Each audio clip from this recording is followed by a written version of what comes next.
Dave, stop being a baby. There's a goddamn quote I was looking for, actually. I couldn't think of a quote for shit.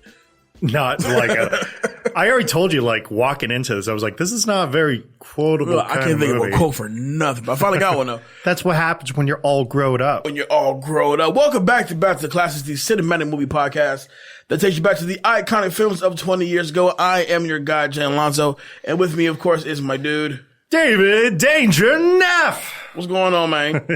Not much, man. How you doing? Pretty good, pretty good. It's been a pretty good week, I'd say so.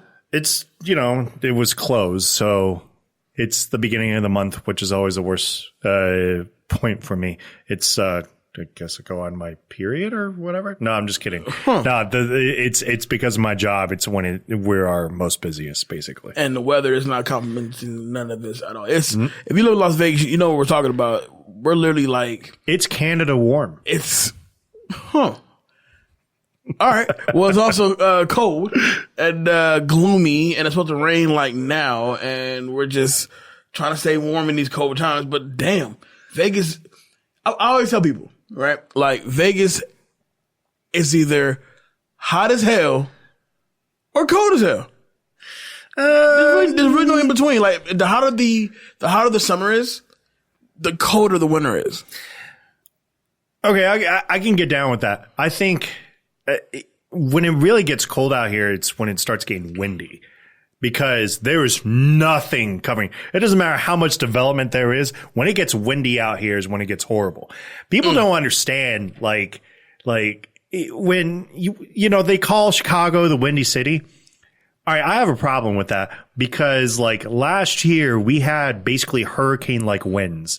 Like no problem. Like, it was just a thing that we just drove through, like, no problem. People over here complain about 90 mile an hour per hour winds. And I'm like, yeah, that was like a Tuesday for us one day. Like, today was really, like, gloomy and windy. And, like, I took a lift home. So I was just like, dude, I'm glad I'm not driving this right now. And I love driving. I'm a driving dude. Did the dude have, like, the heater on or anything? Yes. And butt warmers. Ooh. Yeah, man. Yeah, he got a $2 tip. I was like, dude, my buns are warm. Thank you, sir. So if you listen to this podcast, you can find us on iHeartRadio, iTunes, Spotify, and wherever else you desire to get more content from PTTC. We're always available here for you. We got some news to talk about today, man. Finally, we got some news to add to the show. It's been a while. A couple weeks of nothing. It's not even like a couple weeks of nothing. It's just this time of year, we got Oscar nominations coming out. We got Golden Globe nominations coming out. We're gearing up. Right. We're super gearing up. And there's never like any promotion for like movies that are coming out in January. No, right? They just show up. Even though I know there's a couple of them that are coming out that I'm like, Well, Glass is in January. Right. Glass is in January. Right. Mm-hmm. But that's gotten like no play in like 2 months. In like 2 months, it hasn't been. Well, as far as the reoccurring of the spinning of the trailer or teaser, or TV spot rather. Right, yeah. But that happened, but that started back in like August. Right. And that pretty much ended in October. Like there's no hype for it right now. And I'm like, Glass is like right around the corner. I'm looking forward to seeing Glass too. Mm-hmm. I'm really into it. So, first on the docket, Captain Marvel. Yeah, let's do it. The trailer 2 was out for Captain Marvel. We watched it before we went on. I have feelings about it. How you feel about it? All right, you tell me your feelings first. It's the same fucking trailer. Practically the same trailer. What, I felt like it told us nothing? With the exception, we got a little bit extra stuff, but as far as the framing, what you're, I don't want to see her fall 3 different times in her life in the same trailer twice. You know what I'm saying? I'm good on that. And furthermore, I will give it credit that Nick Fury, this young Nick Fury, looks fucking awesome. Like, wow. Sam Jackson looks like Long Kiss Goodnight Sam Jackson, like Amos and Andrew Sam Jackson, Long Kiss Goodnight. Wow. Yeah, there's a super throwback. I take it there. But overall, though, I felt as if that the trailer just didn't give me much to really work with. I just felt like they just add a few extra scenes in there to give me the teaser 2.0. What we're used to seeing from Marvel It's either they're going to give you too much or give you nothing at all. But is that necessarily a bad thing in this particular case? Well, think about the hype that surrounds Captain Marvel. Did you hear her workout? It was insane. Yeah. She had to push a Jeep uphill. She is ripped right now. Yeah. And it's insane. Dude, I love it. I want to see that. Not pushing the Jeep. I want to see how ripped you got. Show me some shit. It's just like, Marvel is known. Seriously, Marvel is known. But when it comes time for, say, that second trailer, they're either going to give you nothing or give you way too much.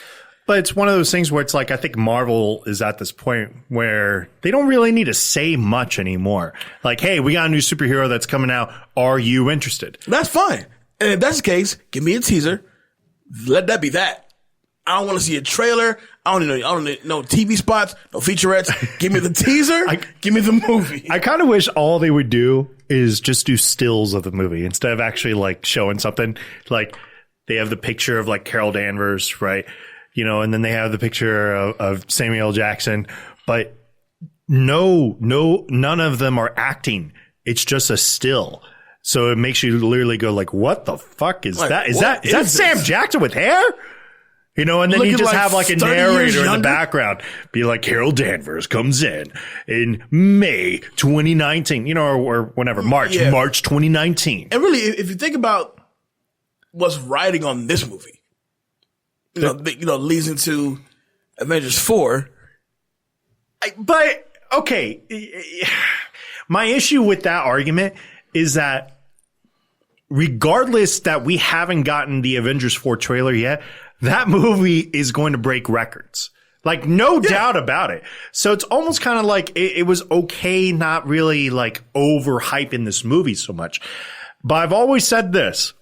If the next phase of Marvel has to go into a really different method. It can't. It's going to go cosmic, like seriously cosmic. Right. And that's what I mean. It needs to get weird. You need to bring in people that I've always said, get away from Earth. Like, you just introduced the Guardians of the Galaxy and we have 2 movies that made people interested into it. Go weird with it. You want to talk Kree and Skrull? Please talk Kree and Skrull.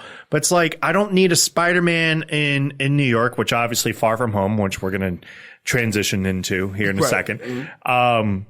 You know, I don't need New York. I don't need DC. I don't need it centralized in these areas anymore. Now, is Captain Marvel in LA? It looks like LA. 1990s LA. Yeah, it looks like LA. But keep in mind, 1990s LA, and there's a reason for that, and that's because this is one of the first times that they're actually bringing back a villain that has actually already died. Right.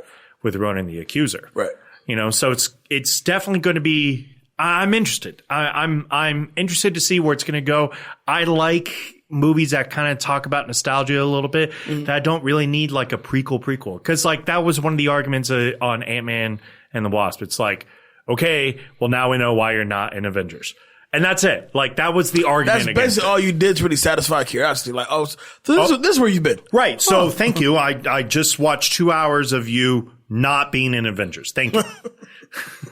I actually like Ant-Man and the Wasp. No, I loved it. I myself loved it. But, you know, thank you for giving me 2 hours of why you're not there. Huh. You know? You know who's missing here? Thanos. Right.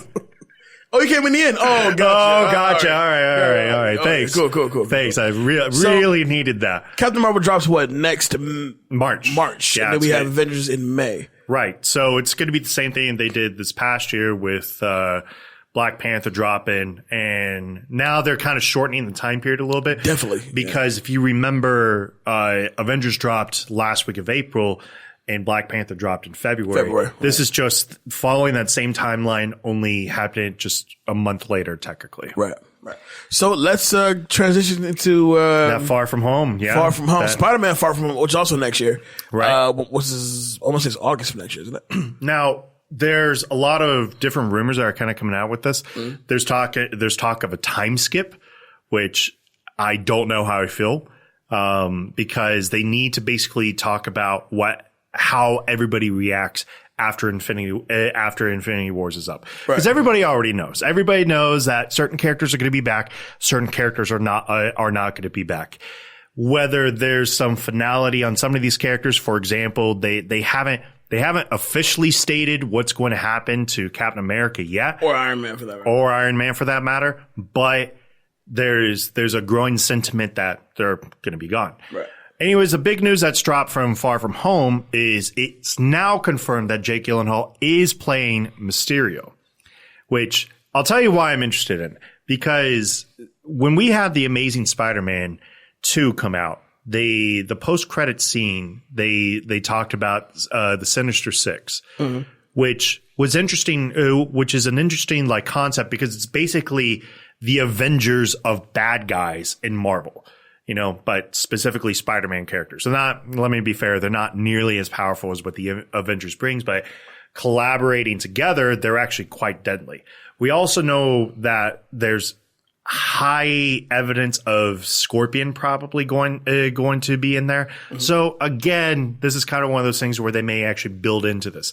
And the fact that they didn't kill Vulture. Very true. And I feel like Vulture's going to play a huge role in the next one as well. I think he could. I don't know how evil he actually wants to be, though. Right. Well, that's our Marvel news. Yeah. So we got some other things we wanted to cover. Kevin Hart officially announced as the host of the Oscars for this year technically. And then we have Sandra Oh and Andy Samberg hosting the Golden Globes. So let's talk about Kevin Hart first. I like it. I like it because it's to me it's a long time coming. I kind of felt like eventually they're going to they're going to start coming for Hart. It was just inevitable at this point. But we talked about it off air, and you did raise a good point, and I'll let you get to that point, and then we'll talk about it. But I think with the proper preparation, knowing him, he's hosted award shows before. The VMAs, the BET Awards, he's done hosting duties before. However, with this being the Oscars, the same shtick, if you will, as far as coming out and making fun of people in the audience, you can do, but, realizing that the audience, as far as over the world who's watching this tonight, aren't necessarily the same audience that you would normally ring in. But on the flip side to that, though, the crazy change the Academy has pretty much presented in the last year, as far as adding all these new, members and changing certain rules and this, that, and the other, trying to really, be for everybody. Kevin Hart, as far as being that first host to have a show come out where, all these new changes have now been implemented, could be a good thing. Sure, it could be a good thing. The best host of the Oscars have always been people that have been multifaceted. Mm-hmm. Okay, a good example of this is Billy Crystal. Billy Crystal is not only a very funny person, but he's technically done action movies that some people remember. They remember him as kind of playing a little bit of a sap, but he knew how to play the crowd so well, and he used that to his advantage. He's not necessarily a clean actor. He's not or a clean comic, but he knows how to bring that to the table. Mm-hmm. Same thing with like a Hugh Jackman. Hugh Jackman has literally played the greatest performer, in musicals, and we know him as the badass as Wolverine. We also know that he can absolutely be funny because he's driven that comedy before. Mm-hmm. So Hugh Jackman's a little bit different. The issue with Kevin Hart is he a very good comedian or is he a very good storyteller? Because his stories are excellent. And I'm not going to knock on that whatsoever. But when it comes to the actual comedy, like telling an actual joke, if he's not going to come out and really make fun of himself in that sense, is it going to hit the right marks? And I'll be honest, I'm kind of up in the air with it. It's not worried, eh? The other side of that is are we getting a little bit too much of Kevin Hart at this point? Because it's not like he's had hit after hit after hit now. He's now had hit, and now a handful of misses. It's not that he's not talented. It's just what role has he really, really done that's like man, that stands out to me. Which is how great he is. That's funny you bring it up because essentially the last movie that he was in that was considered a hit was Jumanji. Yeah. But was that because of Kevin Hart? Well, see, that's where the argument lies. Right. Is it because of Kevin Hart or is it because of the entire ensemble, Right. Or because of The Rock. You never know. But for whatever reason, he was involved in a movie that was critically, financially a hit. So now there's room for him because we know he has the one project with the true story that he's playing with Bryan Cranston, which is his first turn at a drama, right? His first real turn at a comedic drama, if you will, yeah, right. Which that gets me interested into seeing what's going to happen. And I believe that drops around the same time the Oscars actually air. Probably, yeah. So now it's just going to be a matter of how the reactions is. Believe me, I think Kevin Hart is a talented individual. I just don't know if he's ready to host a show like the Oscars yet. Maybe the ESPYs. The ESPYs, he would kill it. The ESPYs, he would really, really kill it. Because he knows all the athletes. Exactly. He would kill at it. Just him making fun of Shaq alone would be worth it. Right. But again, it's just going to be interesting to see. Now on the flip side to that, now we have Sandra Oh and Andy Samberg, which is, for me, kind of reminiscent of Franco and Hathaway at the Oscars. Just seemed like an odd pairing. Yeah, but you're also talking about two veteran television actors at this point. At this point, yes. Andy Samberg, not only through his SNL career, Brooklyn Nine-Nine, but Brooklyn Nine-Nine is obviously still a hit. Because people love seeing it and they love that. Netflix pick it on. It's fifth season at this point? Something like that. And Netflix has picked it up at this point because the ratings weren't so good. And Sandra Oh, Grey's Anatomy is still going on. Right. I know because my sister is religiously watching that shit. It's crap. It really is. I'm sorry, fans. But, it could work. I don't, to be honest, I'm very indifferent about it. Personally, I don't know. How do you feel about it? You know what? I'm a big fan of Samberg. I've always been a huge Andy Samberg fan. Love Brooklyn Nine-Nine. Sandra Oh, I'm more so in her work Sideways. But in Sideways she was fantastic. More recently I watched a movie with her and Anne Heche called was it Girl Fight? Yeah. And that movie was excellent. Right. So I'm for it. This awkward combination, but at the same time, with them being, like you said, veteran TV actors as well as really veteran actors at this point, with pretty good comedic timing on both ends, especially Samberg, I have no reason to really think it wouldn't turn out successful. I just feel like the pairing itself is just made, really? Okay, I can get down with that. Now, the Golden Globe nominations comes out tomorrow. Do you have any surprises you think it's going to happen? With the Golden Globes, people think that, actually, I'm not saying people. I think that, whoever wins the Golden Globes is almost the front runner for the Oscars. Right. And I agree with that. So I would like to see a surprise to see Black Panther get some major shine tomorrow. I think nominations. I think it's going to happen. Yeah. I think because Disney is throwing in a lot of money behind Black Panther. Yeah. More so awards, than Infinity Wars. Now, some fans are going to think a little bit differently about that, but to be honest, there is definitely a case for it. I'd like to see. There's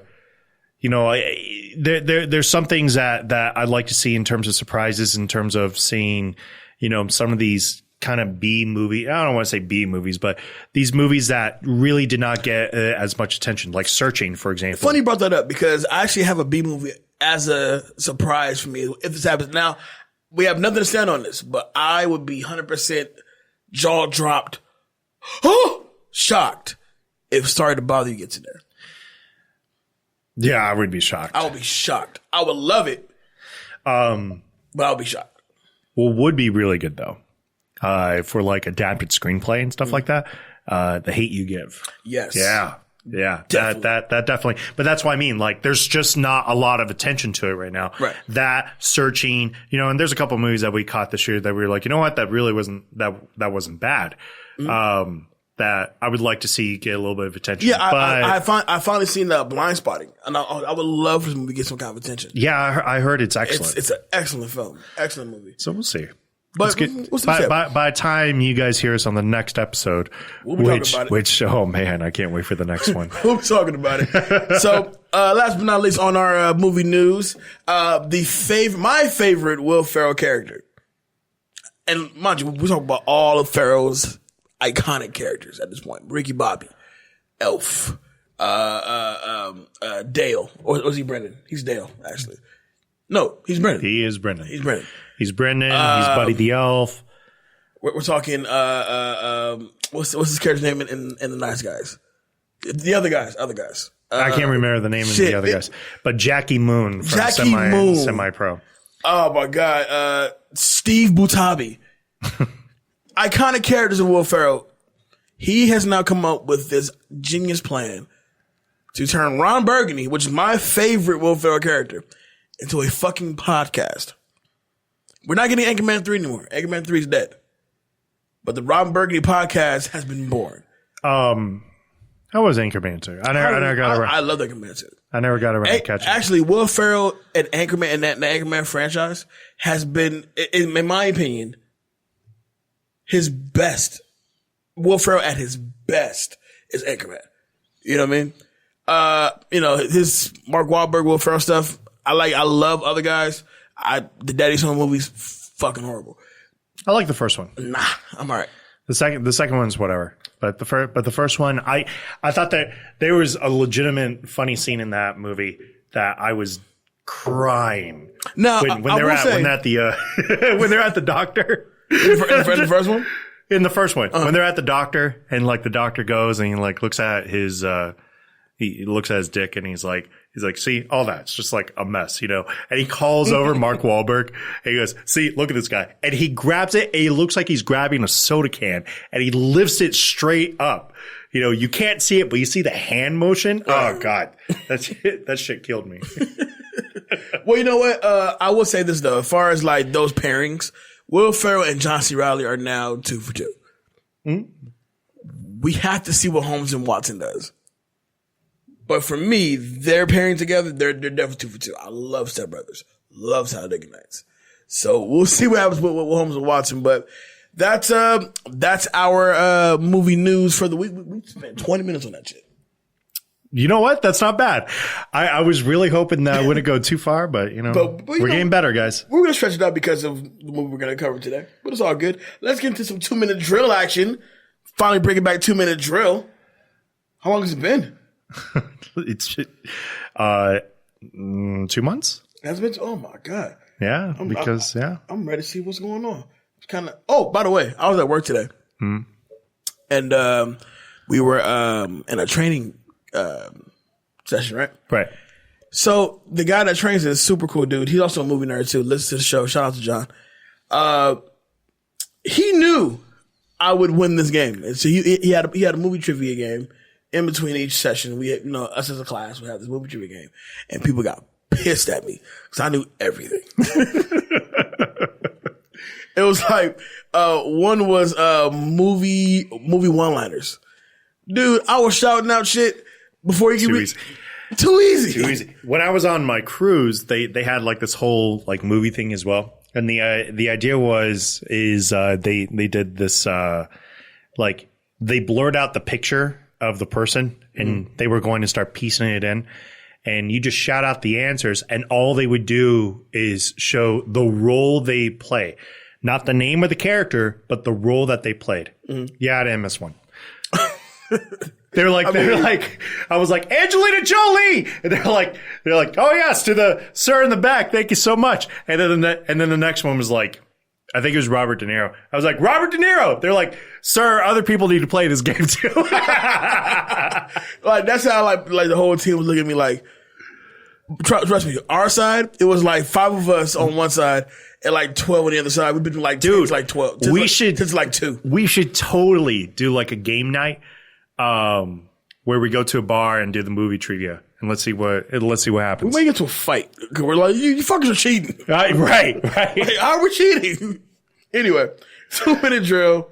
let's kick it. Let's bring it back for the fans who love our 2-minute drill stuff. We love you guys as well, because 2-minute drill starts now.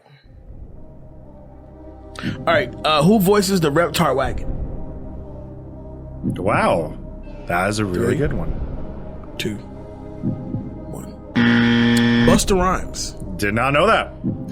What was the name of the television reporter?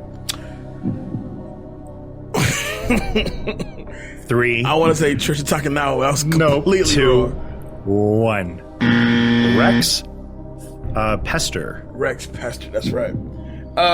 Name 2 of the baby singers' voices in the carriage scene, the nursery scene. Okay. One of them was Patti LaBelle. And the other one was, what's his name? What's 3. His name? 2. Get it wrong. 1. All right. Well, let me confirm if Patti LaBelle is natural 1. I'm sure she is. In the meantime, I have Lenny Kravitz and Be Real. And Patti LaBelle is not an actual baby. Patti Smith, then. Patti Smith. That's it. There My you bad. go. All right. Who is Dill's namesake? 3, 2, Shit. 1. Dee Dee's cousin. Dee Dee's cousin. Okay. Wow. We got 29 seconds. So we're 0 for 2. Over 2 on both sides. Finish this quote. Excuse me, bro. My tax deductions are crying. Oh, it's from the song. No. It's a line between the 2 characters. I don't know it. You can't have any deduction if you don't have any income. That's fair. Between Drew and Stu. All right. What was the name of the circus group, which included 2 men and monkeys? Isn't it called Two Men Monkey? Nope. No, it's something Brothers, right? It's like a Ringling Brothers ripoff.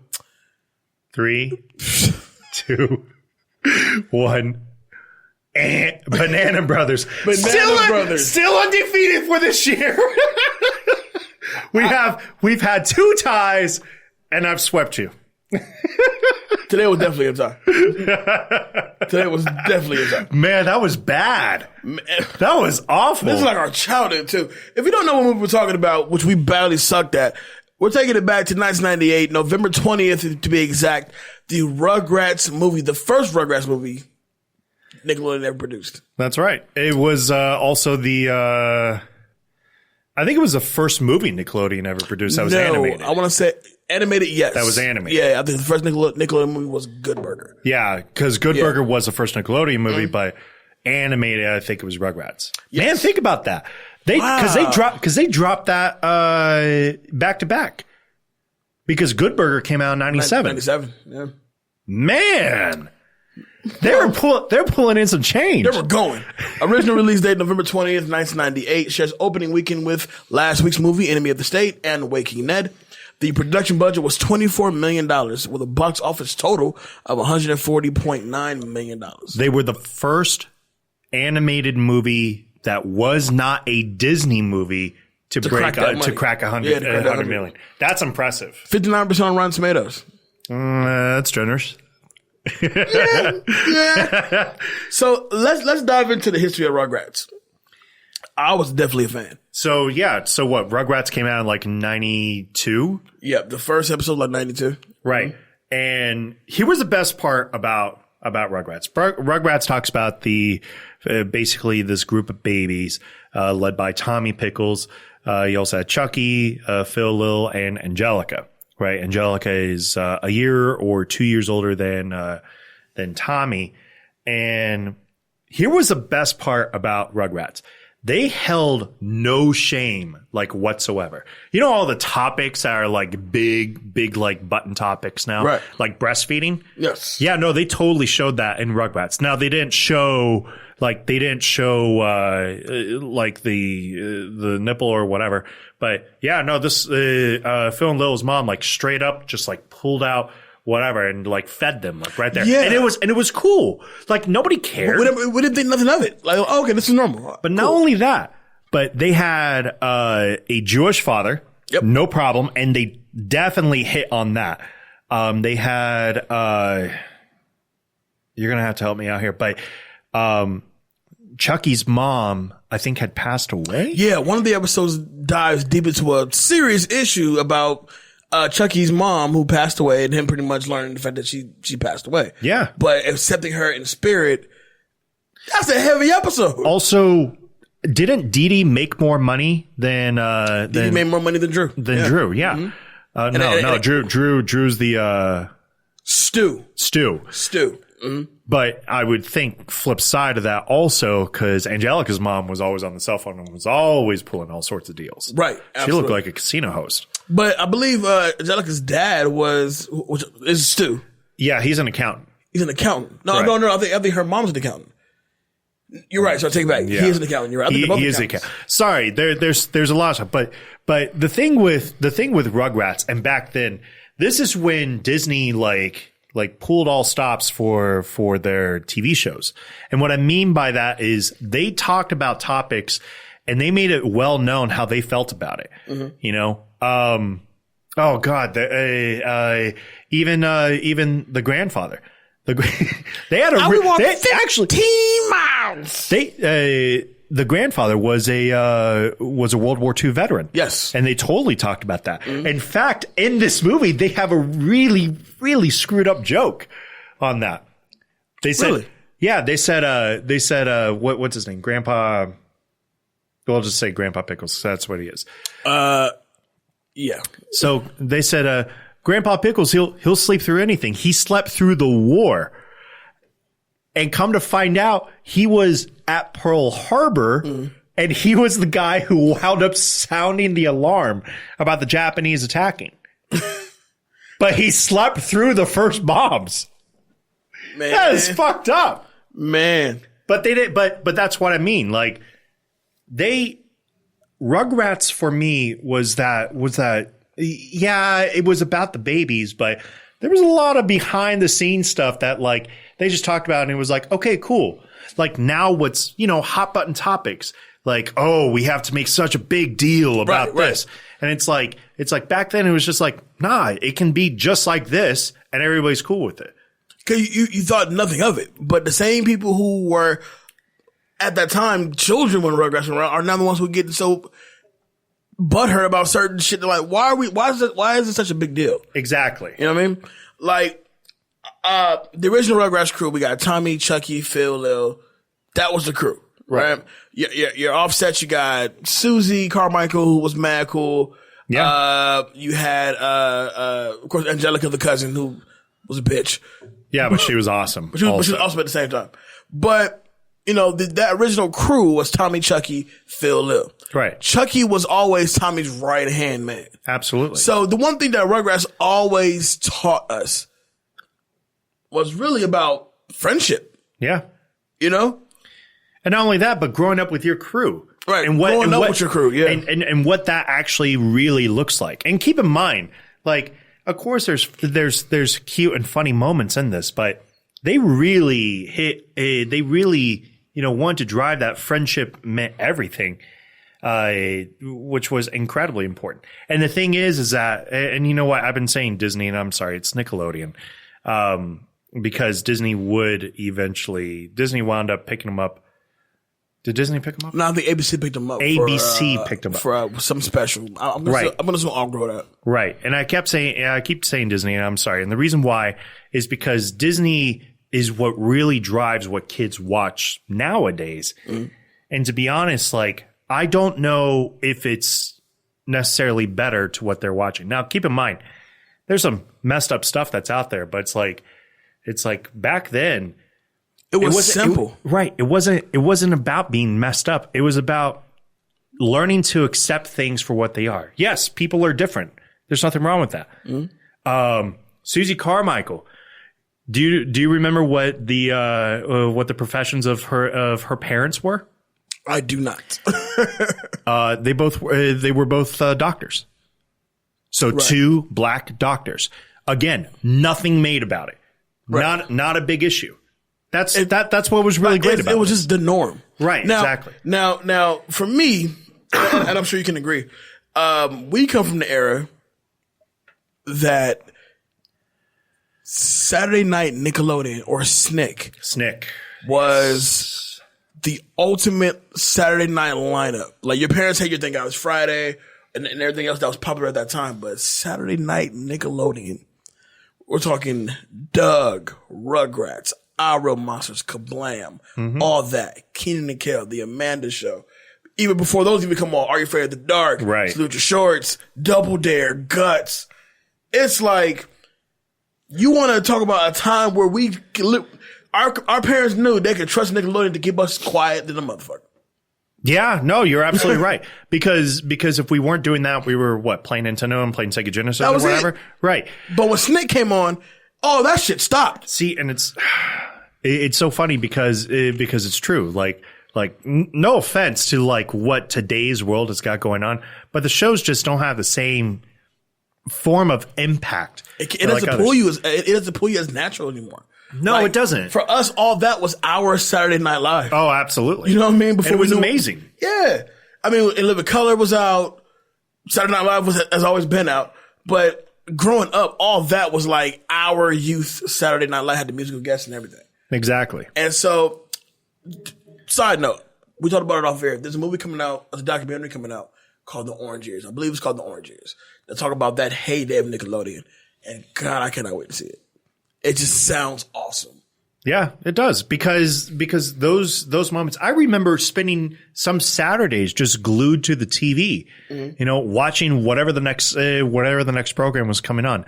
Whether it was Legend of the Hidden Temple, for example, which was one of my favorite game shows. I wanted to be on the show. That and Guts. Yeah. Oh yeah, man. I wanted to be on Double Dare. I wanted to get gacked. I wanted to get gacked. It was Wild and Crazy Kids. That was around. And I swear that kid looked like Zach from Saved by the Bell. Oh man, Pete and Pete. There was just a lot of shows back then. But anyways, let's talk about this movie. So the one difference that was with this movie was, and really, if you think about this, it's interesting now how Marvel kind of does this continuation thing sometimes with Agents of S.H.I.E.L.D., where an event happens in the movie and that carries over into the show. Because before this, what it was, and we're talking about the birth of Dill Pickle here, was before this, what it was, the movie would happen and then, life would just kind of continue. Right. But in this case, it was like the movie happened. There's now another baby that you guys need to consider and to really think about. And that's exactly what happened. In fact, I would say that really in that Nickelodeon lineup, Rugrats was the one that really tied everything together. It was the reason why they got 3 movies. Yeah, the Rugrats movie, Rugrats in Paris, and Rugrats Goes Wild, right? Right, because that was one of the collaboration of the Wild Thornberrys. Right. Mm-hmm. Right. So, yeah. Which I've never seen. You never saw that one? No, I've seen Rugrats in Paris, and I've seen this one, obviously, but never seen that third one. It's all right. Yeah, it depends on how you felt about the Wild Thornberrys. I wasn't a huge fan. But at that time, we were starting to get older. Yeah, we already into girls and whatnot. Right, exactly. It's true. Sorry. Like, what? Nickelodeon? Fuck that. See how Fuck that. We got tits. See those breasts. Let's go. But yeah, this movie it surrounds the birth of Dill Pickles, Tommy's little brother. Here's another thing about Rugrats. We never just said anything about it. For years we've been watching this show. These fucking kids never grew. Well, not until later on. Well, yeah. When they were picked up. They technically they grew when we grew. Right. But we never questioned it. Like, this 2-year-old's been a 2-year-old for a long time. Now, and that's where the difference of some of these shows kind of kick into place. For example, Adventure Time, which just literally wrapped up, and is probably one of the better transition animation shows from kid into adult, along with, say, Gravity Falls and Steven Universe. They literally, like, the kid that originally played Finn, his voice started to get deeper, and they made that naturally into the show. Like, hey, he's actually starting to grow up. as a real person. So yeah, I can definitely see like why that wasn't a thing back then. Now we definitely see that. So the actual birth of Dill Pickles. First of all, we're at the hospital. This movie plays out fast. I mean, fast. I mean, it's an hour 20 minutes. Yeah. Yeah, so it plays out pretty fast. We're in the hospital, and the Rugrats, they're kind of doing their adventure thing, and they come across this nursery of babies, and they have this whole little sing along. It's like Lenny Kravitz and Be Real, Lisa Loeb, and all these, these A-lists at the time musicians, and they have this whole little, musical breakdown. This world is something new to me. And I was into it until the part where at the very end, The Wiz came out. Yes. And then we connect via P. I literally, because I watched it with my niece yesterday, Right. or a couple days ago, and we're like watching it, and then that happened. I was like, "What the fuck?" Is that P? Wait, whoa! But what? again, that's them just pushing the envelope a little bit. It was kind of a natural thing. They talked about poopy diapers literally all the time. Right, yeah. So that was cool. But the song itself, in fact, I think they just released the first Rugrats movie soundtrack on vinyl. It was kind of immensely popular back in the day. Who's on the soundtrack? I know Maya and Blackstreet, Take Me There. Yeah. Was the theme, was like the lead single. Okay, but think about that. Maya and Blackstreet were the lead singers of a children's TV show movie soundtrack. Yeah. You can't make that shit up. We didn't give a shit. Right? We didn't give a shit back then. But it's like nowadays when you think about it, it's like, wait a minute. Did you just say Blackstreet? Maya? Busta Rhymes on that. And Busta plays the Rhymes. Reptar voice. Right. Great casting, by the way. I am Reptar. Hear me roar. That's great casting. All right. So when Dill's born, off rip, Dill's a bit of a dick. I mean, he's, the new baby on the scene. He's already talking for like a day. That was weird. but I think he's been alive for like 6 weeks. He's already talking, already being a dick. Yeah, like Teddy, mine, and they're just fighting. But it definitely makes you think back to if you're the older sibling of a 2-man crew, whatever the case may be. It definitely gives you that brother, that sibling rivalry, if you will. I mean, I'm the younger one, so I'm sure my sister would say something about that. Right. But oh yeah, absolutely. Yeah, totally. Like no doubt about it. We still have a rivalry. Now this is where Phil and Lil become like Tommy's like riders, right? Because the kid won't stop fucking crying. Right. So he's crying throughout the night, driving Stu and Dee Dee ape shit. And the kid's like, wow, is he broke? Like, why he keeps crying? And a part I thought was hilarious was when they had discovered that you can return stuff. I think it was I forgot. I think that's what it is. So they decided, like, let's take Dill back to the hospital. Get their money back. And so they plan on pretty much taking Dill back to the hospital, right, to get the money back for Tommy's mom and dad. And even before that part, there's a scene where Dill's crying through the night. Dee Dee and Stu are sleep deprived, but they're trying to make up this song on the fly to get them to go to sleep, right? What starts off funny and cute ends up kind of like, damn. I mean, it tugs at you because you have Tommy sitting in the little closet with his, I'm gonna assume it's his dad's flip flop, and he's like, feeling like he's alone now, right? But the part that gets me the most is that scene outside where Spike's in the fucking rain. Oh yeah, no, that killed me. And he howls like, why is Spike outside? Right.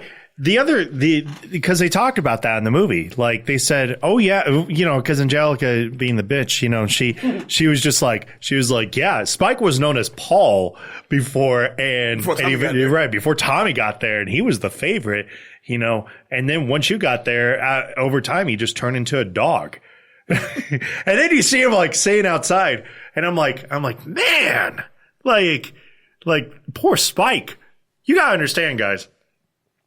I love dogs more than I like most people. Right. So for me, like seeing a dog out in the rain, like seeing a dog cold or whatnot and knowing that he's like actually freaking cold, like that gets me more than anything. Like I have 3 dogs at home and it's like anytime I see them like suffering a little bit, you know, I'm like, oh guys, come on in. No, it's great.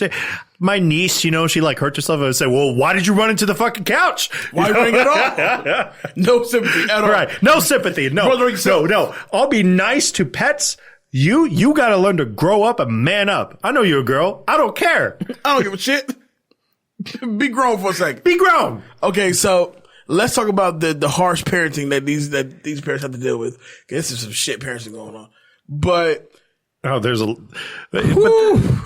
when Reptar shows up, when the Reptar mobile shows up, right?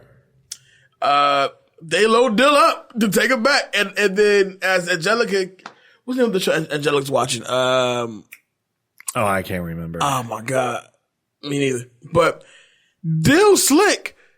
Dill happens to swipe Cynthia from Angelica as she kicks off the Reptar mobile, and now we're on our adventure. Right, but not only that, but the grandfather's asleep again. Mm-hmm. Now, my question about all this is to Stu and Dee Dee. If you know he's going to sleep because you made the World War II joke. If you know this man sleeps during anything, why is he watching? Right. Why is he watching your kids? Why isn't anybody else watching? Why isn't anybody else watching the kids? And I know they're going to say. I know what they're going to say. They're going to say, "Oh, because they don't have to pay for stuff because they're grandpa." Right, but they're a broke family also, right. and it's pretty clear about that.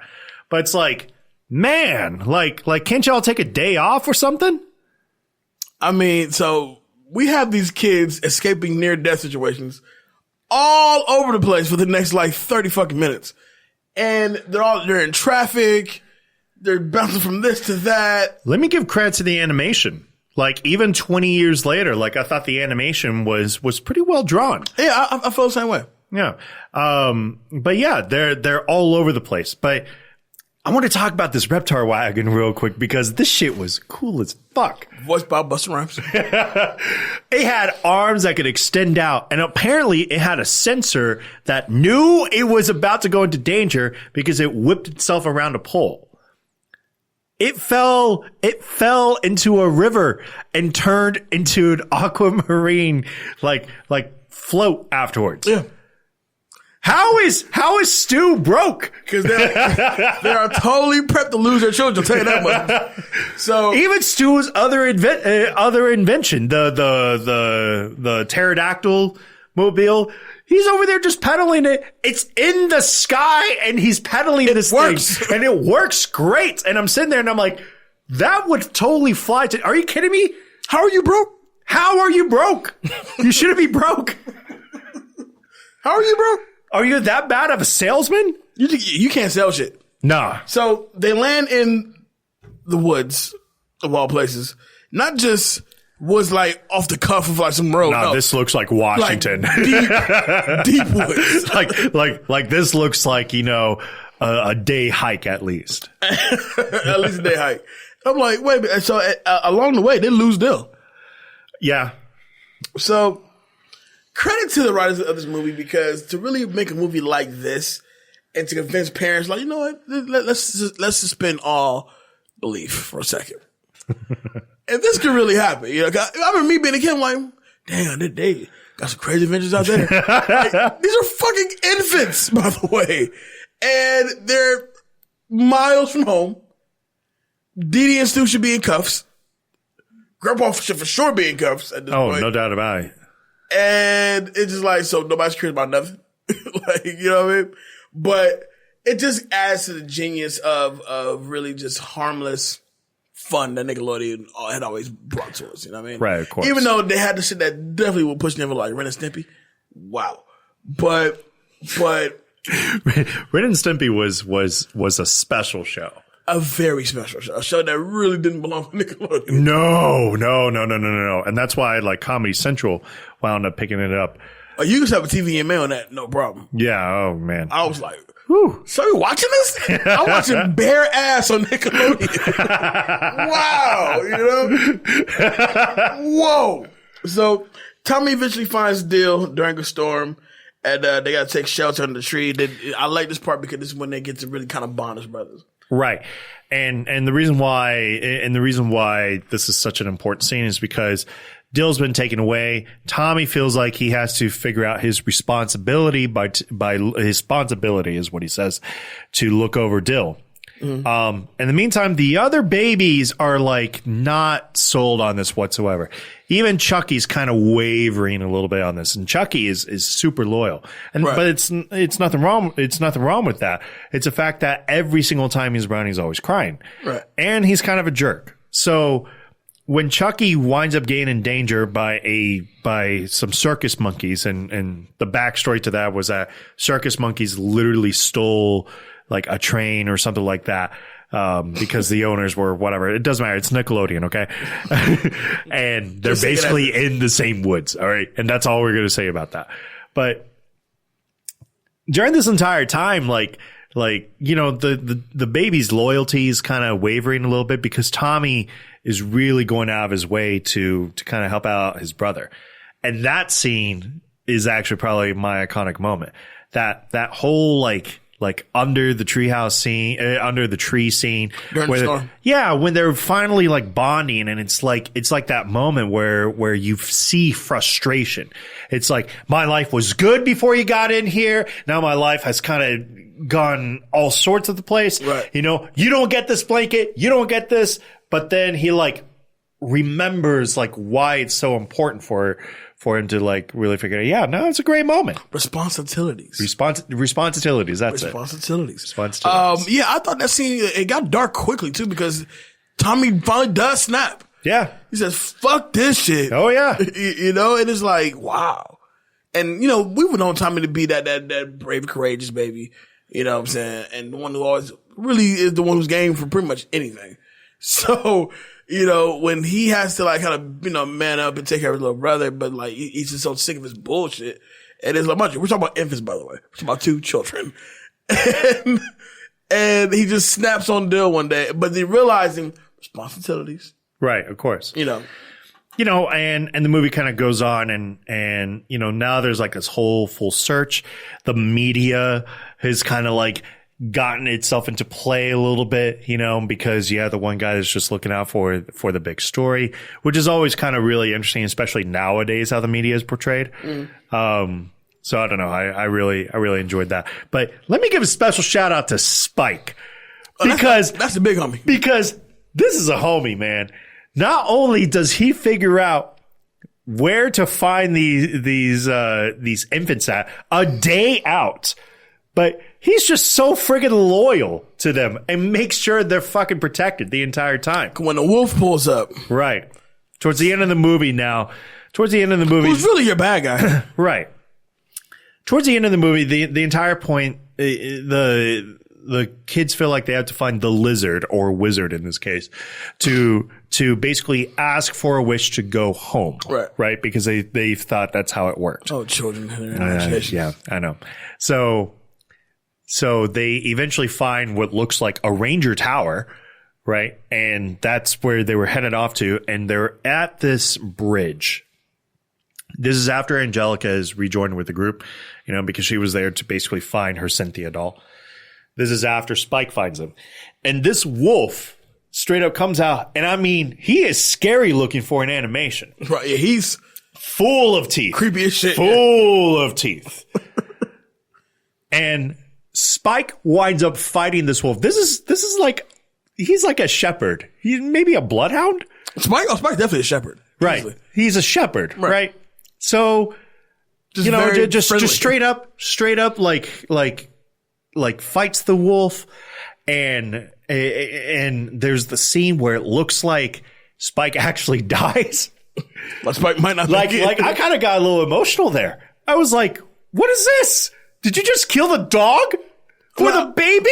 Like, I know you did. I know y'all didn't just kill off Spike. Now, not Big Spike. Nah. Now, to be fair, this was the first, once again, animation actually showing the death of the wolf at this point. Right. To actually happen, which, you know, you don't really think about, but like looking back on it, it's like, yeah, like they wanted you to grow up a little bit, you know, and the babies are emotional and whatnot. And eventually what winds up happening is Stu crashes his pterodactyl, and it looks like he looks like the lizard in this case. And, you know, basically falls through a hole, and Spike is found okay. The babies are reunited with everybody, and, you know, Dill finally, like, it has come around and is kind of one with the group.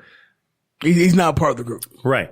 Now, obviously, what would later happen is Rugrats would continue on with that story, because now Dill is a part of this group, no doubt about it.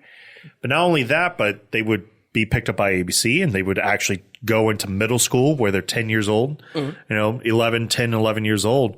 In the Rugrats All Growed Up series. And for some news for you guys, Rugrats is coming back. They coming back in 2019. Yep. With all new episodes and whatnot, where it's pretty much being refreshed. I don't know if it's going to be the baby portion or the All Growed Up portion, though. At this point, they got to be like 21. I mean, they could be.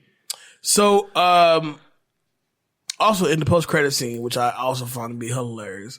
Once again, Grandpa snoozing it up. This time in the Reptar wagon. Grandpa Boris kicks the wagon, sending Grandpa out now for a whole new adventure. That's it. That's the Rugrats movie. As simple as it is, we literally took us about a legit half hour to display. And that's fine. But I wouldn't have it any other way. Honest God truth. Takeaways. You ready for him? Yeah, I'm good. Who's going to get that guy award? Spike. He doesn't say a word, but that's the big homie. Simple as that. He come through, he scrap with you. That's how I go. That chick award. It's a little tough because it's tough not to give it to Angelica, and at the same time, it's tough to give it to Angelica because she's just an issue in general. Right. So why not Susie Carmichael? Susie Carmichael, you know, does have a little bit of a role. She is the reason why Dee Dee gives birth, because she hears the voice of Susie Carmichael and baby's voices, and that's when she goes into labor. It's a gift. So there you go. Bob. I don't know if you knew that. Yeah. Bob gives babies. That's right. Yep, sure does. That full award. I'm going to give it to the grandpa. Like Dill is 6 weeks old and can talk, so he knows no better. Right, he knows no better. Grandpa, though, come on, man, come on. You had one job to do, and you could have saved countless lives in World War II, and this whole adventure probably would have happened. You're just bugging at this point. Exactly. Cut that out. Anything to do with the monkeys, you know? It wasn't hitting. It wasn't hitting for me. Like, I'm supposed to laugh. I wasn't really laughing, you know. True. It was whatever. But at the same time, I feel like if I did that, it's just an extended Rugrats episode. That's basically what it is. Right. Iconic scene. It's going to be the tree moment. Yeah. It's just a good moment. You know, Tommy, Dill, they're finally connecting and bonding. Right. You know, and and the thing is that luckily that actually carries over in the future seasons and also when they're all grown up. Like, even though Dill is a little bit of a weirdo, it doesn't matter. Like they still get along pretty well. He's a little brother. Right. Yeah. Yeah. How about you, buddy? Who's your That Guy award? My That Guy award is going to the OG himself, Tommy Pickles. That's right. The reason why is because Tommy's just the man. You know what I'm saying? Like, Tommy's the one who, he's a brave baby. You know what I mean? He's game for anything. You know, and he took on a task to be a big brother when it was time to be a big brother. There you go. Yep. Mm-hmm. That Girl award? That Girl award's going to go to Lil. Lil, okay. Now, Lil has stand out as be a ride or die friend. Oh yeah. Yeah. She's been mean to stand out as a ride or die homegirl. We all need one for sure. Yep. I was going to give it to, Angelica, but how can you? Like, it's hard. I don't fucking like you, but then you do some cool shit, so I don't know. Right. That full award. That full award is gonna have to go to Grandpa. That's fair. If this was real life, you be in cuffs right now. Like you be doing at least 20. Yeah. Like you endangered the life of infants. Oh yeah. Yeah. Cut that out. Cut that out. It's gonna be the P scene at the end of this world is something new to me. That's perfectly fine. I'm like, that's disgusting. Yep. And iconic scene. Iconic scene. I'm gonna go with you. I'm gonna say the Tommy and Dale bonding scene. It does hit an emotional chord. You know, obviously I think about my own brother. Shout out to Los. But you do see people who have younger siblings. When Tommy rages out, you get to see and you get to express that big sibling frustration that we've all had at one point. Do you think a Rugrats movie could be remade? Yes, and here's the reason why. I feel as if the way these kids now, like, we have shows like Uncle Grandpa, which is stupid as shit. But you have certain shows that the theme of it just kind of just sticks with you. For example, SpongeBob has been running since we were like fucking 12, 13, you know, and it's still going on to this day. And I'm a 31-year-old man who's a father himself now. Right. So, you get that one thing, and that's one thing that Nickelodeon has always had. You've always had that one formula that just fucking works. Like, you brought back Doug today. Doug fucking works. It just does, you know? So, I think it could. What about you? Yeah. No, I definitely agree with pretty much everything that you said. Nickelodeon had a formula and works really great. Let me ask you this. How about this? Do you think this was one of the better or best Nickelodeon movies that ever came out? Animated or just period? Well, it's tough because Good Burger's going to be thrown in there, and I do Harriet think the Spy and Harriet the Spy is a really good movie. It really is. Let's just say animated. Animation wise, I would say the Rugrats movie is probably their best animated movie, right? But I will not count out Hey Arnold the movie. I won't count out the first SpongeBob. I won't count out. I'm sure they were going. I think you nailed the two good ones. Yeah, because Doug's first movie was shit. But that's not Nickelodeon though. That's actually through ABC. Right. But the issue with it is because first off, they were cocky with it. Mm-hmm. Like, think of the title by itself. Doug's first movie. Like, we know this is going to be such a success that we are going to make more. A third and a fourth. Right, exactly. It was a LeBron James, like. But that's where you're wrong. We didn't get a sequel to Doug first. No, we didn't. We didn't want one. And the reason why is because it was crap. Yeah. Like it really was not a good movie at all. The ABC version of Doug was shit. I hated it. Yeah. Doug belongs in Nickelodeon. He belongs at home. Right, exactly. 100%. Let's get into some quick hits so we can wrap this puppy up. Quick hits. First non-Disney animated movie to gross over $100 million at the box office. Yeah. Yeah. Nickelodeon's first animated theatrical release. Yep. Dill's full name is Dylan Prescott Pickles. In an earlier version of the movie, in an earlier version of the script, his first name was to be Dilbert. Yeah, no, Dylan's a much better version. It really is. Because Dilbert, you're just thinking of the comic. Which is an odd-ass comic. Yeah, but it's really good. When you work corporate world, it's really good. Dill was originally going to be voiced by Madonna, but when Tara Strong recorded her scratch voice for the character, her impression of a baby crying was so accurate that it caused a woman in the room who had just had a baby to start lactating. Yeah, I know we talked about that off camera. That is insane acting skill. That's talent. Well, Tara Strong is just one of those people that's just absolutely amazing. Like, she was the Powerpuff Girls. Right. She was in Fairly Odd Parents, Drawn Together, Chowder, Teen Titans. Right. She's been in My Little Pony. You know, she's done video games. Like when you think of like animation voices, Tara Strong is easily one of the top two voices out there. Oh yeah, hands down. In theaters, the Cat Dog 1998 short Fetch was featured before the movie through the Cat Dog short Winslow's documentary, aka Winslow's Home Videos, was featured as a bonus feature on the original VHS and DVD releases. I remember seeing the Rugrats movie in theaters and first getting a glimpse of what Cat Dog was going to look like. Yeah. Yeah, it wasn't that good. And it was like this, what? I don't get this. It was weird. Cat Dog? It was just weird. Yeah, it didn't fly with me. First Nickelodeon movie that is rated G. Okay. Yeah, all right. The only Rugrats film not to be released in the 21st century. Yeah, because Goes to Paris, which centers around Chucky, doesn't center around Tommy, which I thought was an interesting move. Was like 2000? Yes, 2001? Very true. And last but not least, theatrical voice debut for actor David Spade. He would later go on to play Cusco in the Emperor's New Groove franchise, Scuzz the Horsefly in Racing Stripes, and Griffin the Invisible Man in the Hotel Transylvania franchise. Yep. And Tara Strong is also in the Hotel Transylvania Very franchise. true. That is the show. Pretty good. We have spent more time on this than we expected. Yeah. No, it's fine. But next week, next week. You don't understand how hyped I am about next week. Oh, my goodness. Oh, my goodness. So next week, we're bringing back Super Throwback. And we're bringing back probably the best Christmas movie ever. It's right on par for Christmas spirit. Yeah. It really is. I can't wait to just rewatch it for the fuck of it. So we're going to let you guys think about that. Let you chew on that. What is the ultimate? Matter of fact, write us on the Back to Classic Facebook page. What is the ultimate Christmas movie? You know what? We're going to post that question. We're going to post that tonight.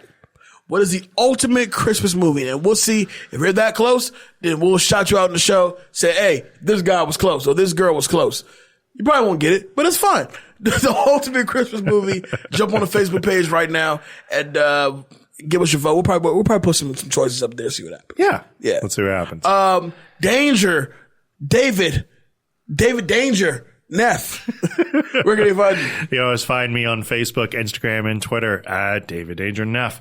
I'm the co-host here at Back to the Classics. I'm also the co-host for Reel It Back, which we are definitely bringing back.